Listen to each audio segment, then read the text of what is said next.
All right, we're back with another episode. We've got Josh Brees, and let me tell you, the haters are out. They're furious right now because we're recording this, and they're out in full force. Everyone was strategizing against us, even our own technology, to make this conversation happen. That must mean it's going to be a good one, Josh.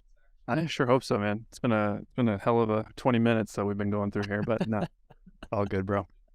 Riverside, I'm calling you out. You guys are going against us. So you were all about them too. You were giving them props to other people. You said earlier today. I regret it. I take it back. Those of you who are listening, I take it back. that's all right. But thanks for your patience. Thanks for doing this, Josh. We have a lot to get into, a lot of important things to get into. But before we do, I need to ask you, you just attended, I guess, 10 days ago now, the waste management. That's the only sporting event, thankfully, that happened on that day. We'll talk about that too. There's a big eagle in the room that we need to address. Wow, just coming in hot. Listen, Yeah. I've had a tough 20 minutes. But anyway, how was it? It was fantastic. We went out on Friday. It was 75 degrees, sunny. Everything that we won in Arizona for golf, for all of the tourists that were here for the Super Bowl, obviously.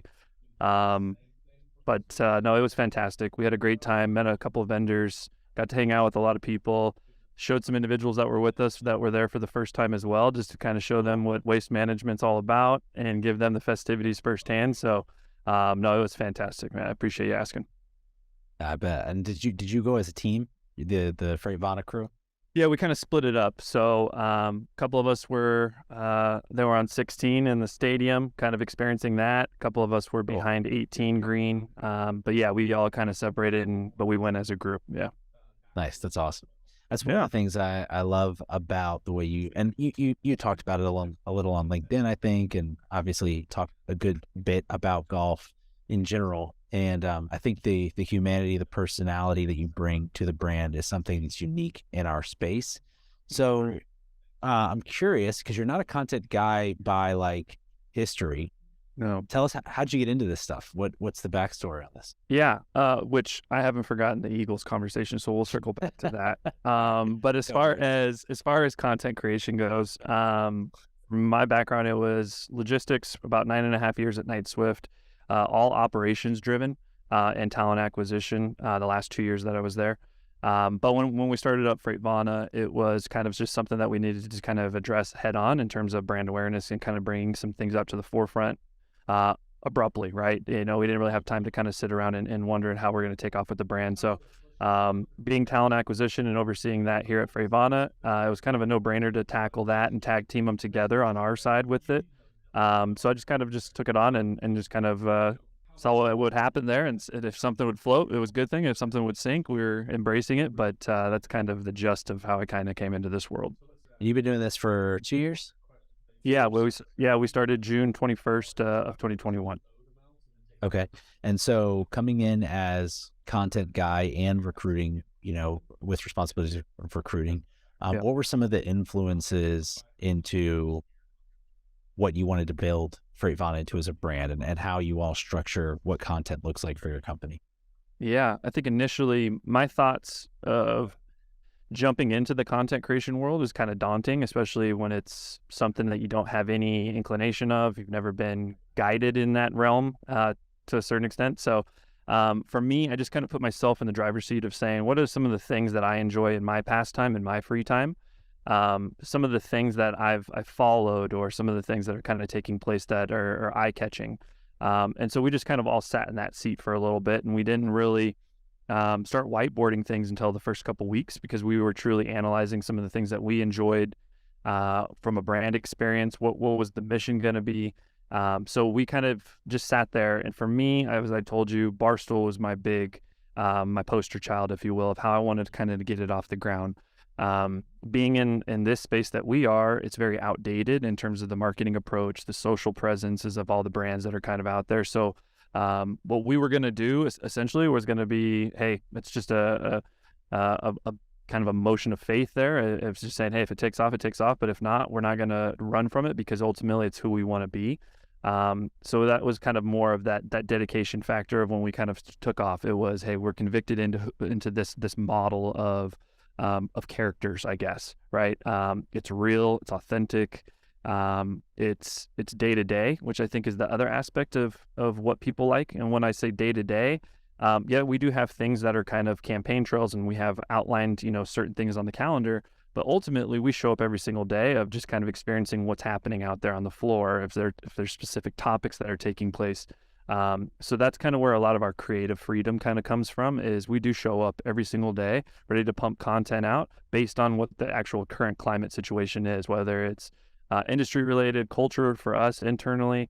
That was kind of just the basic model. So Barstool was that poster child that we kind of wanted to start essentially copycatting to a certain extent. Yeah, it makes so much. It's surprising to me that someone, and of course it's because you had the ambition and the risk appetite and the support of the organization, but like the supply chain and the trucking and the brokerage, industries make so much sense to me for that specific, because like you said, you like that genre of content, and I would say so does a huge percentage of the people that you're recruiting or selling to.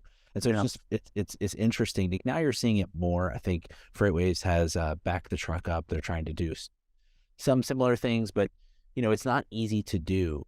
So how did you, obviously what you've done over the last couple of years has had impact in your business, and I want to hear about that. But in terms of like setting it up, how did you get organizational buy-in? Like, how did you start talking to people about like, hey, I'm going to develop these characters instead? Like, that takes more buy-in than just like a marketing or a content person deciding that for the organization. Great question. But it ultimately came down to our executive leadership team.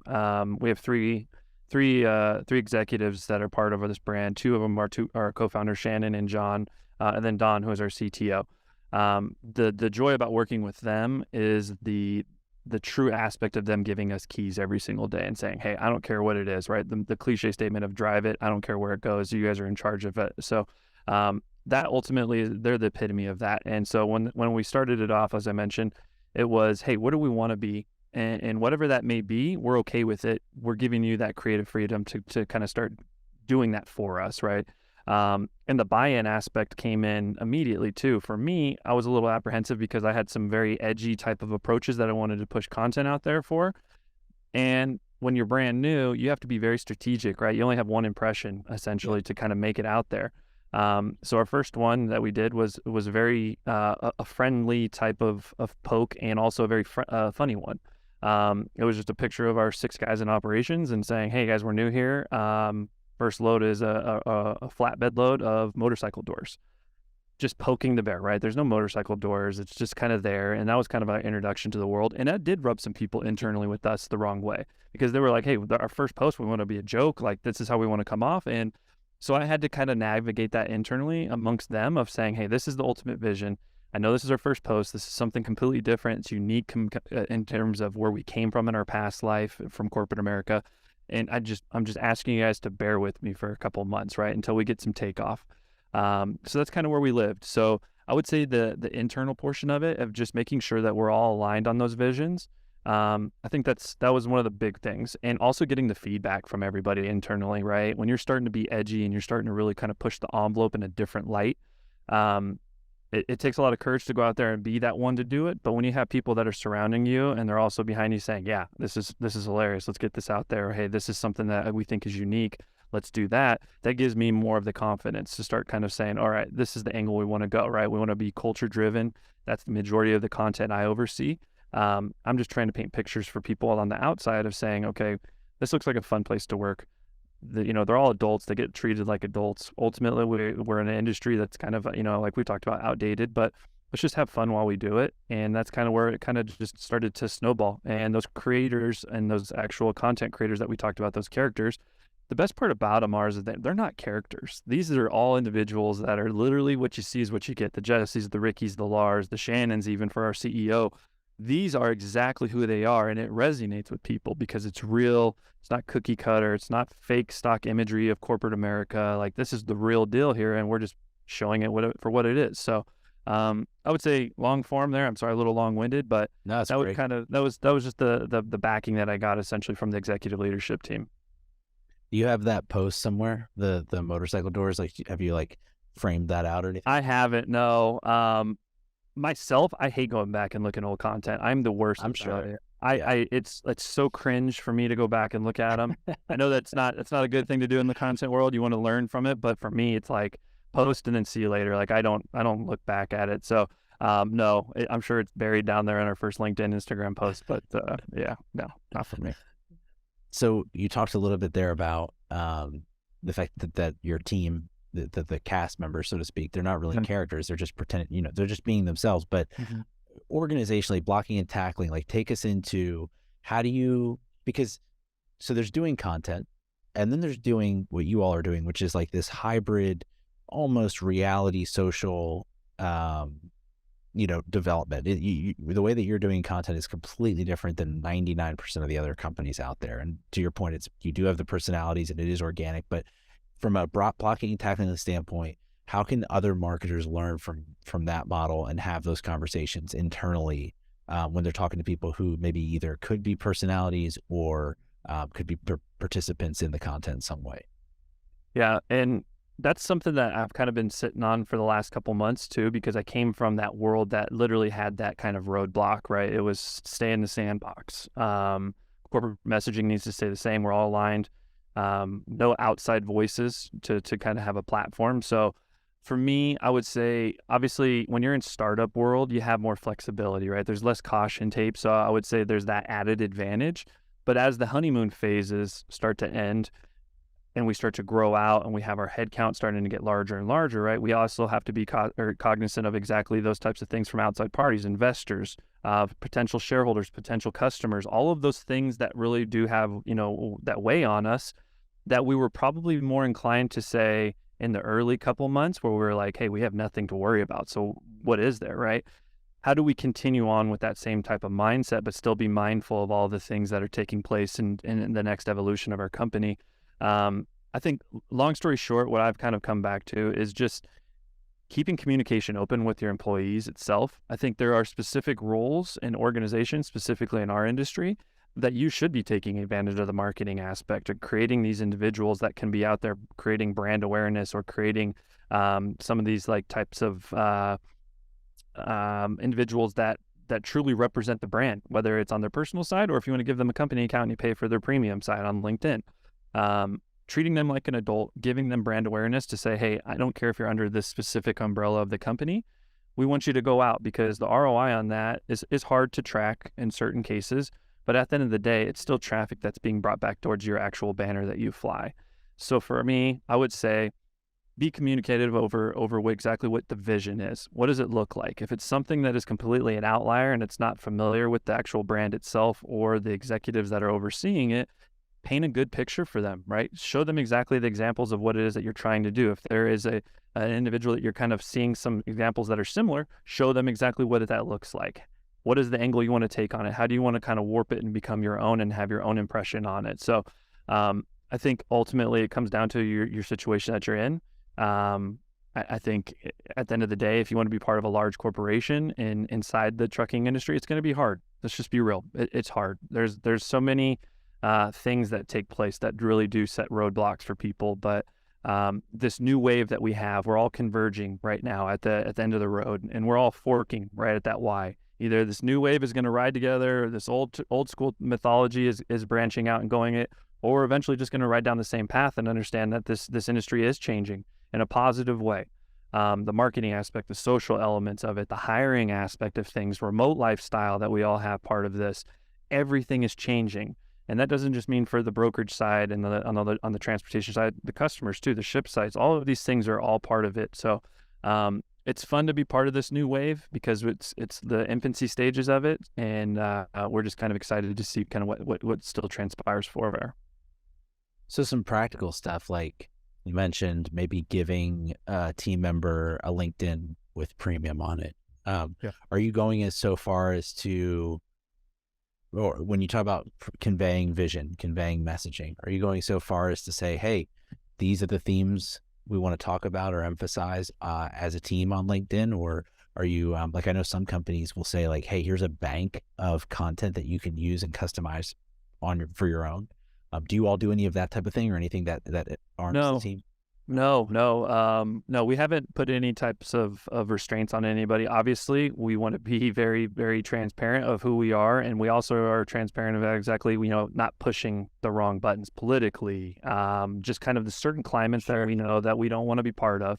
But ultimately, at the end of the day, too, I have individuals that are out there that have their own brands, right? They're not being paid for on the premium side. This is their own platform.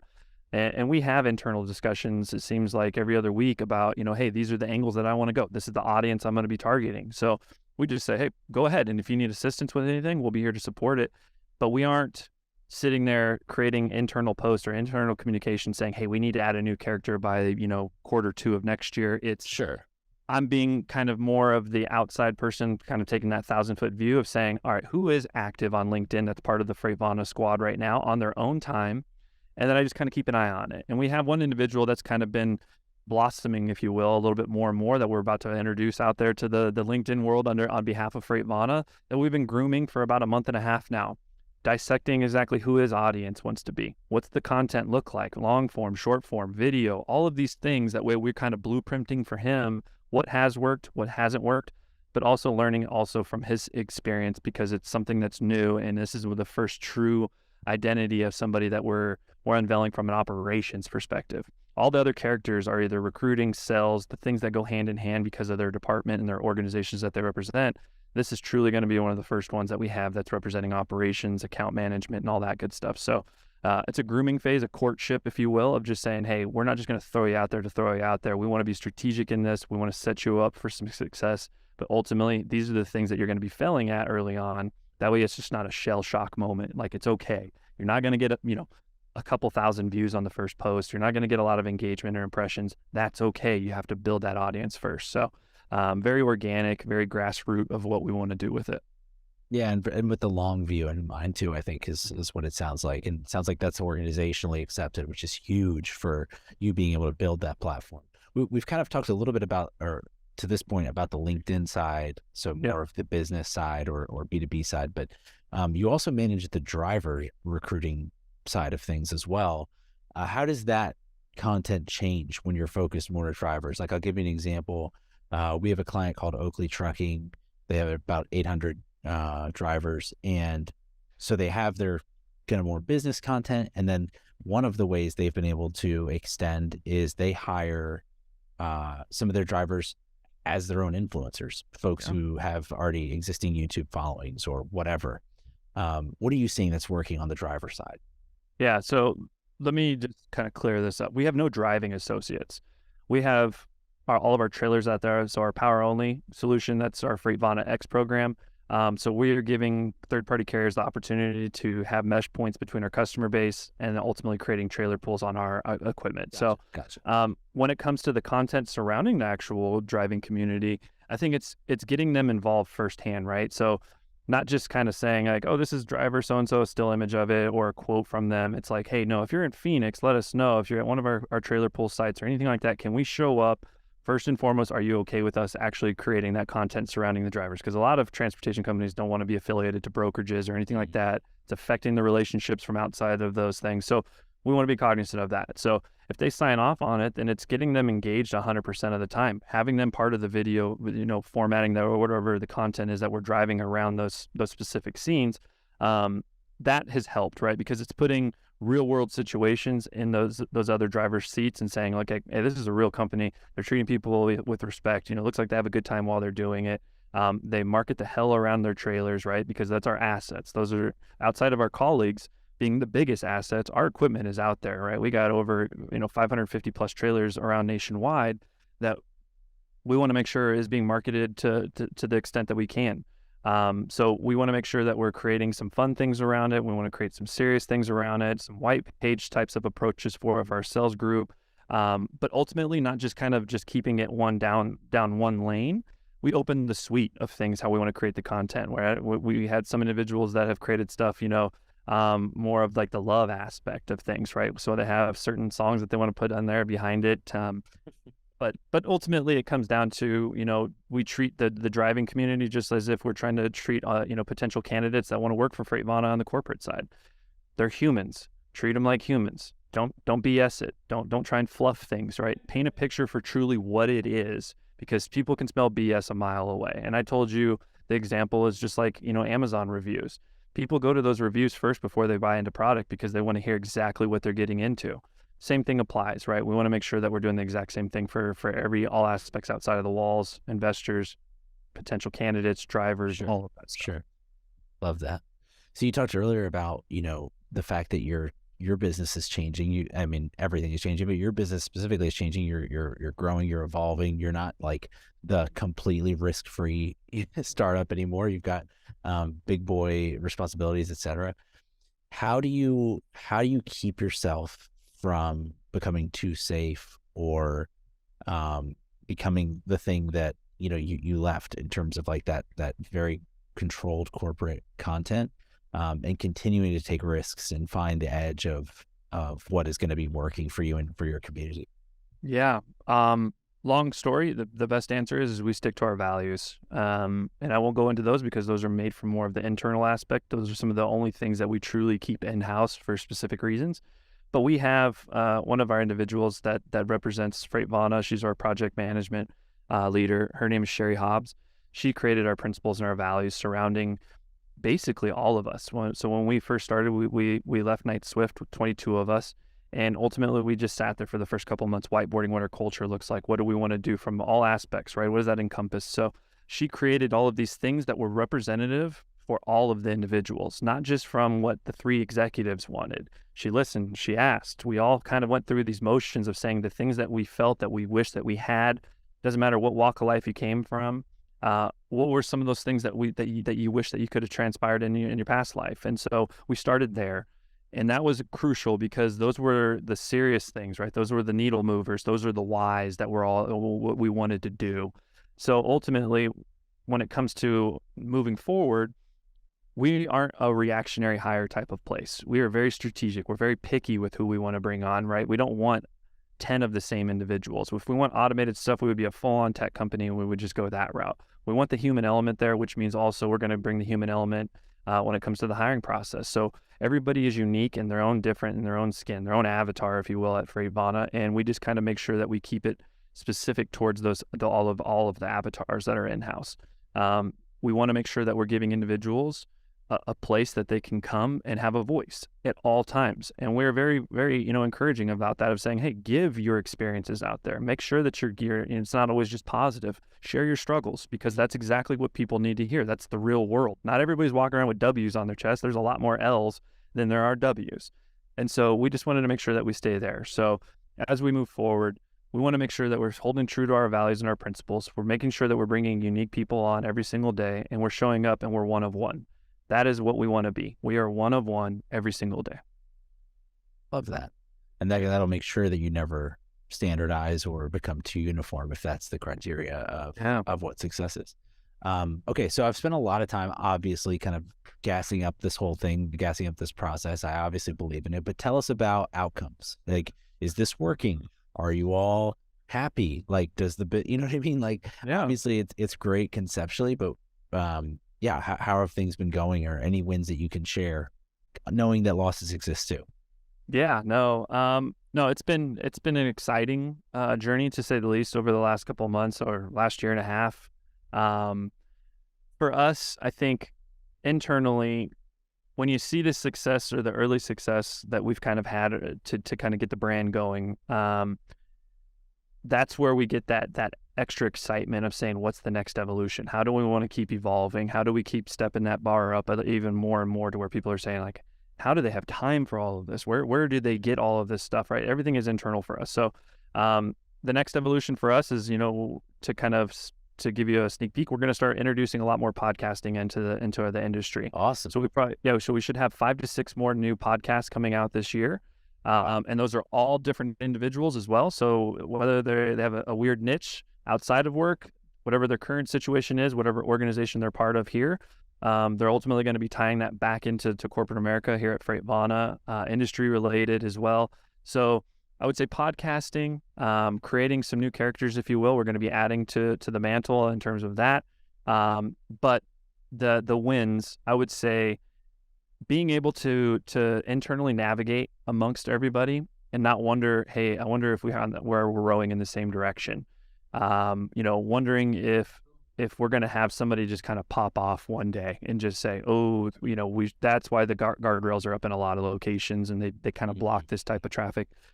I think having this situation for the first time in my life professionally, and even personally too, I have clarity. I have true clarity on what we're doing at all times. And I'll go certain days where I don't talk to a lot of the other content creators, but like as soon as we do, it's like nothing ever missed. We didn't miss a beat. Hey, we're going exactly this angle next week. Perfect. Let's do it. I think that just that clarity and showing up every day fulfilled might sound cliche. Not all of us are here for the bag. We left situations that we were very, comfortable in, but ultimately we all take steps backwards in order to be happy with where we're currently at right now. And I wouldn't change that for the world. And I think the 23 other individuals that came here with us as well would say the exact same thing. The fulfillment factor is probably the biggest outlier. Knowing that you're showing up every single day, creating blueprints for the years to come, and we're not leaving that certain foundation and moving to the next one until that brick and mortar is laid. That's the true inspiration that we get every single day. So hopefully that kind of answers your question there. I think the fulfillment aspect is something that we all enjoy. Yeah, if I'm taking one thing away from this conversation, it's that you can't have a unique content execution or a unique, go-to-market strategy without a unique culture. It sounds like you all have just really poured into a phenomenal culture there. Even what you were describing earlier about having that group in the room from day one, spending time, not, even when you said it there for a second, if I'm honest, I was like, whoa, they weren't out beating down doors, trying to that speaks to the differentiation that you all have. And then that's why some of these things are all natural outflows of that in terms of content. So you said it best. And I think to answer a couple of questions ago, you said like the return, right? How do you gauge these things? And I think for us early on, when I tackled the content scene and buckling that up underneath my umbrella that I oversee as well, the talent acquisition side, having individuals come in and saying, hey, I saw you because of this TikTok, or I saw you because of this post, or hey, I saw you because of Jesse's post, or Ricky, whatever our content is, that right there is just driving it back and showing us exactly, hey, all of that hard work, all of that stuff that you're putting into the content is the benefits are coming back for it. So having that and giving those case studies back to John and Shannon and Don, who are our executives, and saying like, hey, this is where they came from, or this is the pipeline that they originated from. That's the importance of it, and they see it, and they believe in it even more than what they originally were, and then that next layer, that you peel that layer back one more time, it's like, all right, what's the next evolution? Where do we want to go here now? So, yeah, it's pretty cool seeing all of it. Awesome, man. Last question for you, which will allow me to skirt other issues for the moment. Which happens first? Mike McCarthy gets fired, or the Eagles make it back to the Super Bowl? Mike McCarthy gets fired. And wait, that was too easy. Yeah. That's. How about this one? Well, I'm going to leave you alone. These are tender times for you right now. I'm not going to beat you up. I'm going to let you have your moment. You went to the ship. I get it. It's cool. You had your day, but now guess what? Reality's back. The boys are back. True.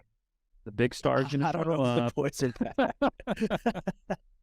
I'm not sure if the boys are back, but yeah, no, we talked just days before the Super Bowl, and you gave me the most quarter-hearted, good luck I've ever gotten, and I appreciate that from a division rival. Like, that's how it should be.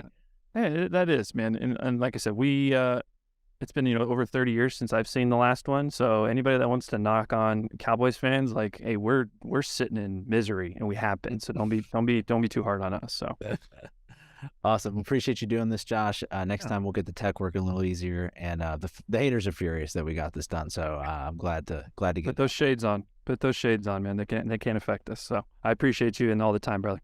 All right, I'll catch you soon.